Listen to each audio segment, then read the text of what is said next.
हरे कृष्ण कृष्ण कृष्ण हरे हरे, हरे राम राम राम हरे हरे।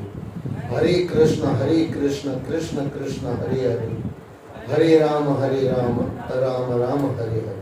हरे कृष्ण कृष्ण कृष्ण हरे हरे, हरे राम राम राम हरे हरे। सृष्टि के रचनाकार परमात्मा अकाल पुरख महाकाल के चरणों में बारंबार मेरी नमस्कार। सृष्टि के मालिक गुरु परंपरा, गुरु पद और सभी गुरुओं के चरणों में, यानी सृष्टि के मालिकों के चरणों में बारंबार मेरी नमस्कार। सभी के माता पिता, आप सभी के माता पिता और सभी के माता पिता के चरणों में बारंबार मेरी नमस्कार, और आप सभी के चरणों में बारंबार मेरी नमस्कार। और आप सभी को प्यार भरी सतनाम साखी, सतनाम साखी, सतनाम साखी। ईश्वर की परम असीम कृपा से हम सत्संग में जुड़ रहे हैं। गुरुओं की परम असीम कृपा से हम सत्संग में जुड़ रहे हैं।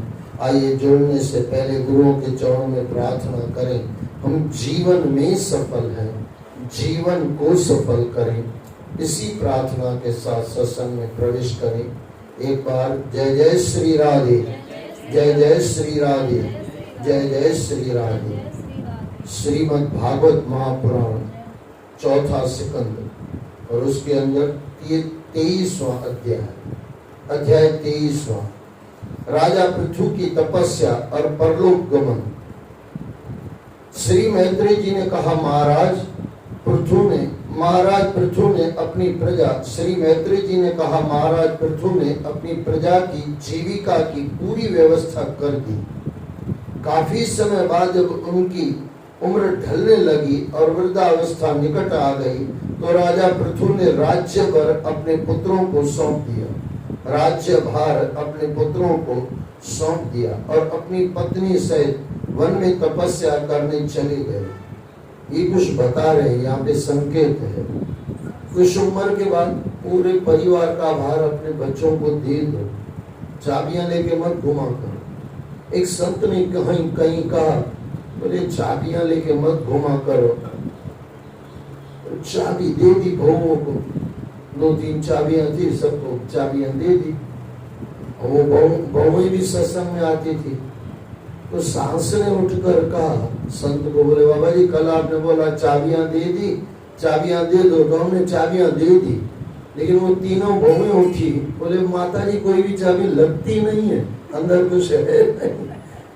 तो जो चाबी आपने दी और डुप्लीकेट है, तिजोरी तो बड़ी है लेकिन चाबियां दूसरी है और तिजोरी दूसरी है। तो ऐसे नहीं, संत के कहने से संत ने बोला चाबियां दो, तो तिजोरी के साथ चाबियां दो। चाबियां इसकी है, तिजोरी वो है, कोई मतलब नहीं है, फिर तो दो ही मत। लेकिन ये कपट कलयुग में ज्यादातर चलता है। लेकिन एक बार राम के भरोसे चल के देखो ना। उसका मतलब ये मैं नहीं कह रहा हूँ कि अपनी पूरी पूंजी अपने बच्चों के नाम कर दो, मैं नहीं ये कह रहा हूँ।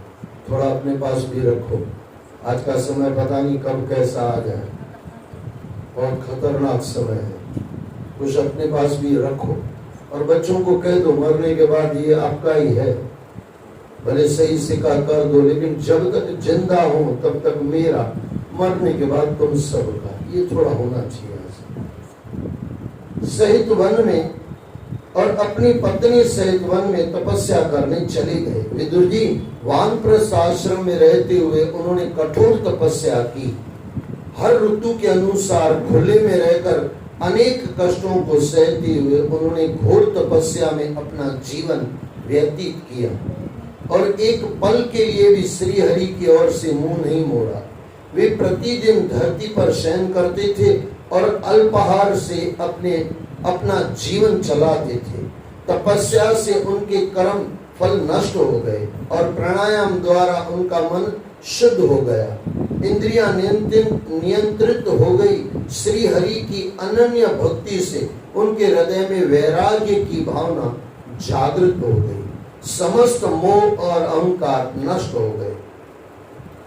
फिर जब उनका अंतकाल निकट आया तो वीरवर पृथु ने अपने चित्त को दृढ़ता पूर्वक परमात्मा में स्थिर किया।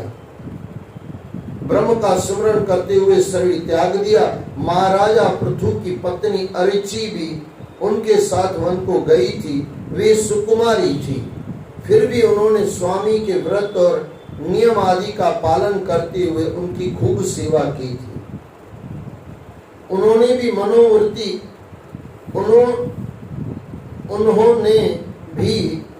मुनिवृत्ति के अनुसार ही वन में कंद मूल आदि से जीवन निर्वाह किया था। जब स्वामी का परलोक गमन हो गया तो अरुचि ने धर्म के अनुसार देवताओं की वंदना करके पति चरणों का स्मरण करते हुए अग्नि में प्रवेश किया। परम साध्वी अरुचि को इस प्रकार पति के साथ सती होते देखकर महादेवियों ने आकाश से चिता पर पुष्प वर्षा की। वे परस्पर कहने लगी, यह स्त्री धन्य है, इसने अपने पति की सेवा उसी प्रकार की है जैसे श्री लक्ष्मी जी श्री हरि विष्णु की करती है, जैसे लक्ष्मी जी श्री हरि विष्णु की करती है। निश्चय यह देवी उच्चतर लोकों को प्राप्त करेगी। जो पुरुष और स्त्री इस भूलोक में मानव शरीर पाकर भी मोक्ष के लिए प्रयास नहीं करते और विषय वासनाओं में लिप्त रहते हैं, वे निश्चय ही आत्मघाती हैं। ये पहले सती प्रथा थी, अब सोचना भी नहीं चाहिए। मेरे ख्याल से अब सोचना भी पाप है। समय बदल जाता है, क्रियाएं बदल जाती है, तो अब कोई सती होने का कोई मतलब नहीं, होगी भी नहीं। और एक चीज है, आप परमात्मा में लग जाओ ना तो संसार से अपने सतीपना वैसे ही हो गया। अपने सतीत्व पे कायम रहो, परमात्मा के चरणों में बराबर लगे रहो, हो गया सतीत्व। विदुर जी, जिस समय देवांगनाएं इस प्रकार स्तुति कर रही थी, भगवान के जिस परम धाम को महाराज पृथु गए थे, महारानी अर्ची भी उसी लोक को गई। जो पुरुष ऐसे पवित्र चरित्रों को श्रद्धा पूर्वक निष्काम भाव से एकाग्र चित्त होकर श्रवण करता है, वह भगवान श्री हरि के परम धाम को प्राप्त करता है। देखो, बार बार घुमा फिरा के एक बात गुरु बार बार कहते हैं, क्या? पूरा डूब के श्रद्धा पूर्वक एकाग्र चित्त। ये क्या है? आंखें यहीं हो, कान यहीं हो, हमारी इंद्रियां इधर उधर न दौड़े, कम से कम हम तो न दौड़ाए। चलो मन बेचैन है, आंख तो बेचैन नहीं है। कई लोग कहते हैं कि भाई मन बेचैन है, बराबर है, मन बेचैन है, लेकिन आंख आप उधर ले जाते हो, इसमें आंख थोड़ी बेचैन है। मन स्थिर नहीं है, ठीक है, मैंने मान लिया, लेकिन आंख तो स्थिर आप रख सकते हो, कान तो यही ध्यान लगाने के लिए रख सकते हो। इतना करने से मन भी एकाग्र हो जाता है, परम धाम को प्राप्त करता है। यह चरित्र मनुष्य मात्र का कल्याण करने वाला और अमंगल दूर करने वाला है। यह धन यश और आयु में वृद्धि करने वाला है। जो राजा विजय के लिए जाते समय इस चरित्र को सुनकर जाता है, उसे निश्चित रूप से विजय प्राप्त होती है और उसे भी वैसे ही भेंटे प्राप्त होती है जैसी कि पृथु को प्राप्त होती थी। इस चरित्र को निष्काम भाव से सुनना चाहिए। इससे प्रभु श्री हरि के चरणों में सुदृढ़ भक्ति उत्पन्न हो जाती है। अध्याय 24वां, पृथु की वंश परंपरा और प्रेचेताओं को भगवान रुद्र का उपदेश। श्री मैत्रेय जी ने कहा, विदुर जी, महाराजा पृथु के बाद उनके पुत्र विजिताशव परम यशस्वी हुए। उनका अपने छोटे भाइयों पर बड़ा स्नेह था, इसलिए उन्होंने राजा बनकर उन्हें 4 दिशाओं का लोकपाल बना दिया। विजिताशव ने इंद्र से अंतर्धान होने की शक्ति प्राप्त की थी। उनकी पत्नी का नाम शिखंडिनी था। उससे उन्हें 3 पुत्र प्राप्त हुए। उनके नाम पावक, पवमान और शुचि थे। विजिताशव की दूसरी पत्नी नभस्वती से उन्हें हर्विदान नामक पुत्र प्राप्त हुआ। हर्विदान की पत्नी हविदारणी ने बहिर्षद, गय, शुक्ल, कृष्ण, सत्य और जितव्रत नाम के 6 पुत्र पैदा किए। हविदान के पुत्र बहिर्षुद्ध कर्मकांड और योगाभ्यास में बहुत कुशल थे। उन्होंने प्रजापति का पद प्राप्त किया था। बाद में सारी पृथ्वी पर यज्ञ करने के कारण उन्हें प्राचीन भरी नाम से पुकारा गया। प्राचीन भरी ने समुद्र की कन्या शतद्रुति से विवाह किया था। स्वयं अग्निदेव भी उस कन्या पर मोहित थे। शतद्रुति के गर्भ से प्रचेता नाम के एक ही संस्कार के 10 पुत्र हुए। वे सभी बड़े धर्मज्ञ थे। श्री हरि के वे परम भक्त थे। संतान प्राप्ति की इच्छा से जब वे समुद्र में तप करने जा रहे थे, तब मार्ग में श्री महादेव जी ने उन्हें दर्शन दिए थे।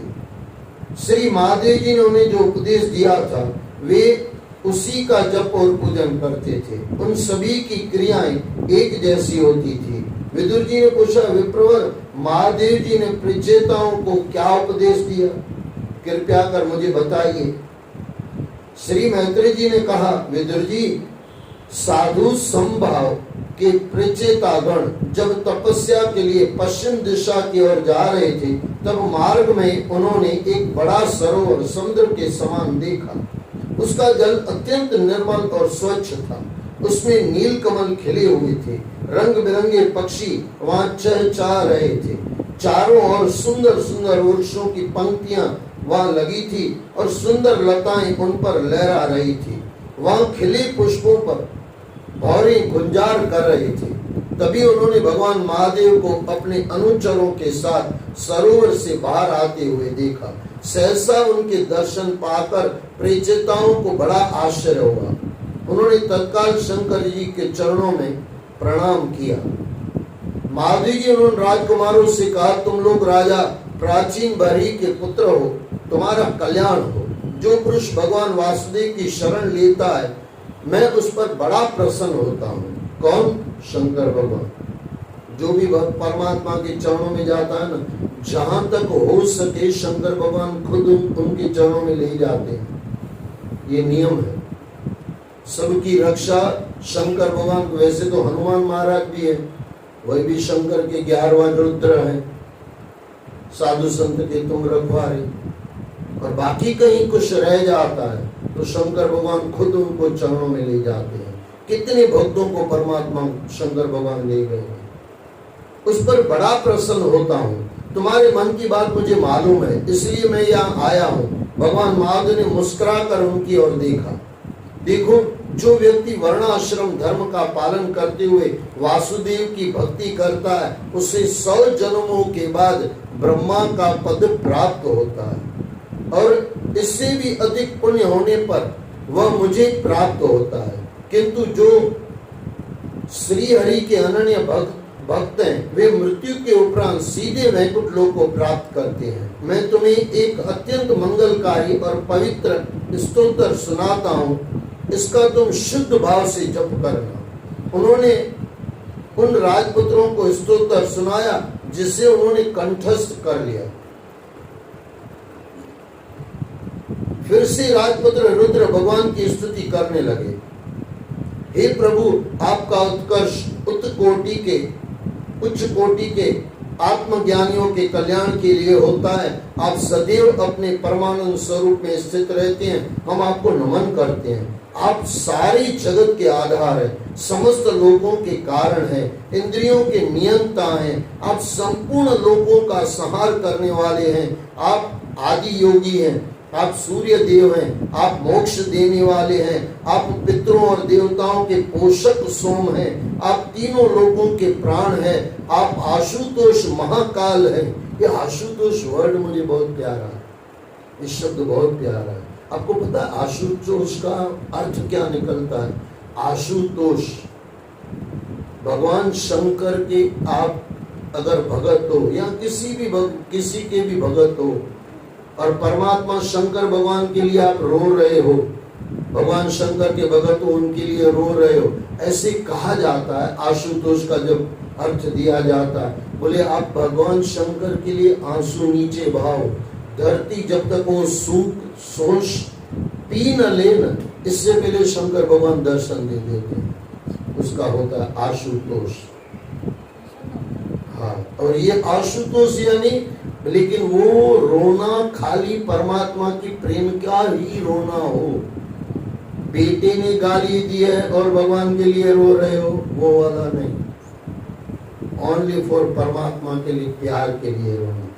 इसके लिए कहा गया आशुतोष। धरती वो आंसुओं को सुखा ले, आपके आंसू धरती पर पड़े और वो सुखा ले, इससे पहले शंकर भगवान दर्शन देते हैं। लेकिन शर्त ये है वो आंसू ओनली फॉर भगवान शंकर के लिए हो। आशुतोष। आप आशुतोष महाकाल है, आप पुराण पुरुष हैं, आप योगेश्वर श्री कृष्ण हैं, आप धर्म रूप हैं, आप तीनों शक्तियों के आश्रय हैं, आप अहंकार के अधिष्ठाता रुद्र हैं। हम आपको नमन करते हैं। हे प्रभु, हम आपके पीताम्बरधारी रूप के दर्शनाभिलाषी हैं। आपके उस रूप के दर्शन देहधारियों के लिए अत्यंत दुर्लभ है। निष्काम भक्ति से ही कोई उस रूप के दर्शन कर पाता है।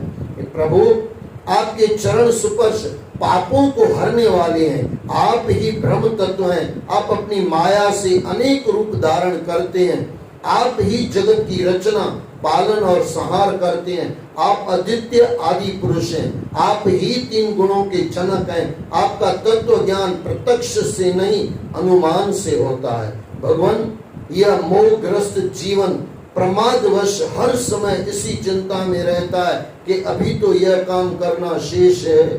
सोच लो, यही हम करते हैं ना। अभी तो यह काम करना शेष है। इससे लोभ और मोह की लालसा बढ़ती रहती है।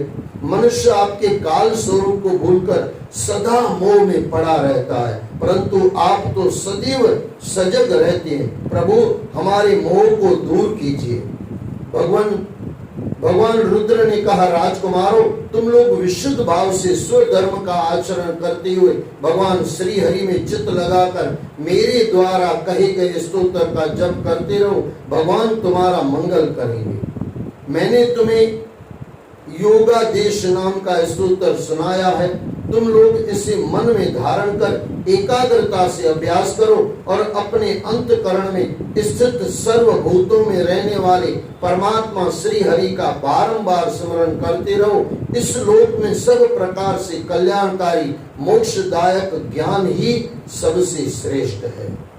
इस लोक में सब प्रकार से कल्याणकारी मोक्षदायक ज्ञान ही सबसे श्रेष्ठ है। इसके द्वारा जीव भवसागर से पार उतरने में जरा भी विलंब नहीं लगाता। मैंने तुम्हें जो स्तोत्र सुनाया है, इसका जाप करने से तुम्हें निश्चित रूप से अभिष्ट फल प्राप्त होगा। अध्याय 24वां समाप्त हुआ।